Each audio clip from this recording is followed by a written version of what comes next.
Friends ఇదే lava blaze X mobile కొన్ని రోజుల క్రితం లాంచ్ అయింది. మీలో చాలా మంది కామెంట్స్లో అడుగుతున్నారుగా లావా బ్లేజ్ ఎక్స్ యొక్క రివ్యూ కావాలని చెప్పేసి. సో ఈ వీడియోలో మనం దాని గురించే మాట్లాడదాం. మరి మొబైల్ గురించి మాట్లాడినట్టయితే 15,000 లో బడ్జెట్లో కర్వ్డ్ డిస్ప్లే ఇచ్చే ఇండియన్ బ్రాండ్ మొబైల్. జనరల్గా వేరే బ్రాండ్స్లలో కూడా మనకు ఇంత తక్కువ ధరలో కర్వ్డ్ డిస్ప్లే అయితే లేదు. సో దీని ప్రత్యేకత ఇదే.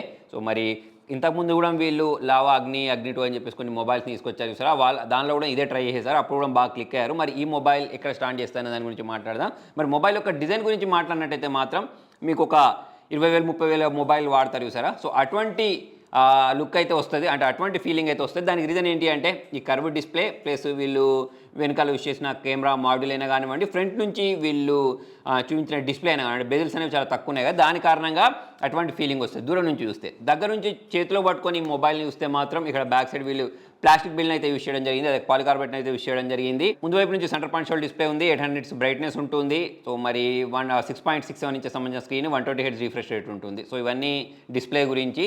ప్లస్ దీనిలోనే ఫ్రంట్ వైపు ఇన్ డిస్ప్లే ఫింగర్ ప్రింట్ సెన్సార్ని కూడా ప్రొవైడ్ చేశారు. వీటన్నిటి గురించి కూడా మాట్లాడదాం. సో మరి ఫస్ట్ డిస్ప్లే క్లారిటీ ఎలా ఉంది అని అంటే, మీరు ఇండోర్లో వాడినప్పుడు ఎటువంటి ప్రాబ్లం రాదు. ప్లస్ ఇప్పుడు ప్రజెంట్ వర్షాకాలం నడుస్తుంది కాబట్టి అవుట్డోర్లో వాడినా కూడా నాకేం ఇబ్బంది అనిపించలేదు. అలా కాకుండా ఎండాకాలంలో మాత్రం అవుట్డోర్లో వాడితే ఈ 800 నిట్స్ బ్రైట్నెస్ అనేది సరిపోదు అని చెప్పేసి అయితే నాకు అనిపించింది. ప్లస్ ఇంకోటి ఏంటంటే మనకు దీనిలో కొన్ని బగ్స్ అయితే ఉన్నాయి. ఈ ఆటో బ్రైట్నెస్ ప్రాబ్లం ఏదైతే ఉంటుందో అది మాటికి వస్తుంది. అంటే కొన్నిసార్లు మన ప్రమేయం లేకుండానే అన్నీ ఆటోమేటిక్గా జరిగిపోతున్నాయి. మరి లావా వాళ్ళు దీన్ని త్వరలోనే ఫిక్స్ చేస్తారని చెప్పేసి నేను అనుకుంటున్నాను. సో మరి మొబైల్ యొక్క ప్రాసెసర్ గురించి మాట్లాడినట్టయితే MediaTek Dimensity 6300 ప్రాసెసర్ ప్రొవైడ్ చేశారు. ఈ ప్రైజింగ్ ప్రకారం చూసుకున్నట్టయితే మాత్రం నాకు మంచి ప్రాసెసర్ అనిపించింది. దీనిలో మీరు గేమింగ్ చేసుకున్నప్పుడు క్యాజువల్ గేమింగ్ అయితే వేసుకోవచ్చు. మరి దీనిలో BGMI ఆడరాదా అంటే ఆడొచ్చు, ప్లస్ వేరే గేమ్స్ కూడా ఆడొచ్చు. కాకపోతే హై సెట్టింగ్స్ అనేవి మనకు లేవు.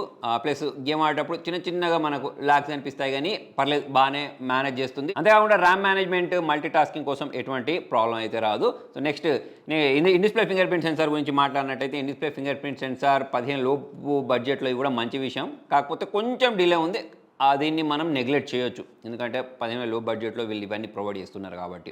నెక్స్ట్ ఇంకా మనం మొబైల్ కెమెరాస్ గురించి మాట్లాడినట్టయితే జనరల్గా లావాకు సంబంధించిన మొబైల్స్లో నాకు ఎప్పుడు ఇదే ప్రాబ్లం అనిపిస్తూ ఉంటుంది. ఇంకా ఇంప్రూవ్ అవ్వాల్సిన అవసరం ఉంది. సో దీనిలో కూడా మనకు అదే అనిపిస్తూ ఉంటుంది.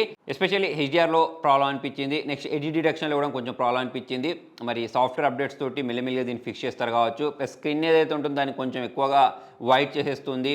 పోర్ట్రేట్లో ఫొటోస్ క్యాప్చర్ చేసినప్పుడు డీటెయిల్స్ అనేవి ఎక్కువ రావట్లేదు. నార్మల్గా ఫొటోస్ క్యాప్చర్ చేసినప్పుడు అయితే మంచి డీటెయిల్స్ అయితే క్యాప్చర్ చేయగలుగుతుంది. సెల్ఫీలో కూడా మంచి ఫొటోస్ని క్యాప్చర్ చేయగలుగుతుంది. మరి బ్యాక్ కెమెరా గురించి మాట్లాడితే 64 మెగాపిక్సెల్ బ్యాక్ కెమెరా, సెల్ఫీ గురించి మాట్లాడితే 16 మెగాపిక్సెల్ సెల్ఫీ కెమెరాని అయితే ప్రొవైడ్ చేశారు.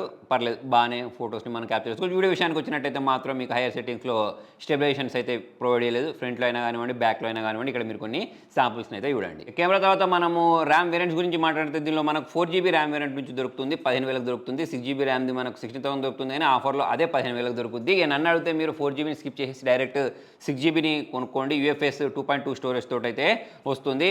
అవుట్ ఆఫ్ బాక్స్ స్టాండర్డ్ వస్తుంది. కానీ ఇక మనం సాఫ్ట్వేర్ గురించి మాట్లాడినట్టయితే క్లీన్ యూఐని ప్రొవైడ్ చేస్తారు. కాకపోతే మేజర్ అప్డేట్ మాత్రం ఇంకొక 1 year ఇస్తా అని చెప్తున్నారు. చాలామంది ఇంకొంచెం ఎక్స్పెక్ట్ చేస్తుంటారు, మినిమం 2 years అప్డేట్స్ ఉంటే బాగుండని చెప్పేసి అనుకుంటూ ఉంటారు. సో అదైతే మిస్ అయిపోయింది. బ్యాటరీ బ్యాకప్ గురించి మాట్లాడితే 5000 mAh బ్యాటరీని ప్రొవైడ్ చేశారు, 33 watts ఫాస్ట్ ఛార్జర్ని ప్రొవైడ్ చేశారు. బ్యాటరీ బ్యాకప్ అనేది లాస్ట్ జనరేషన్తో పోల్చుకున్నట్టయితే ఈసారి మాత్రం బ్యాటరీ బ్యాకప్ అనేది బాగుంది. కాకపోతే ఫాస్ట్ ఛార్జింగే కొంచెం ఎక్కువ టైం తీసుకున్నట్టు నాకు అనిపించింది.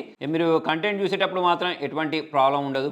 ఇండోర్లో అన్ని బాగానే కనిపించేస్తుంటాయి. వైడ్ 1 L1 సపోర్ట్ కూడా ఉంది కాబట్టి అది కూడా ప్లస్ పాయింట్ అని చెప్పి చేసుకోవచ్చు. ఇక మనకు కాల్ రికార్డింగ్ గురించి మాట్లాడినట్టయితే సీక్రెట్గా కాల్ రికార్డింగ్ చేసేసుకోవచ్చు. సెట్టింగ్స్లోకి వెళ్ళేసి ఆప్షన్ ఎనేబుల్ చేసేసుకుంటే ఎదుటి వాళ్ళకు మనం కాల్ రికార్డ్ చేసినట్టు సో వినిపించదు. అది కూడా చాలా మంది కోరుకుంటూ ఉంటారు కదా, సో వాళ్ళకు కూడా ఈ ఫీచర్ అనేది నచ్చుద్ది. మరి ఓవరాల్ చూసుకున్నట్టయితే 15,000కు ఇది జస్టిఫై చేస్తానంటే ఉన్నాయి మంచి విషయాలు.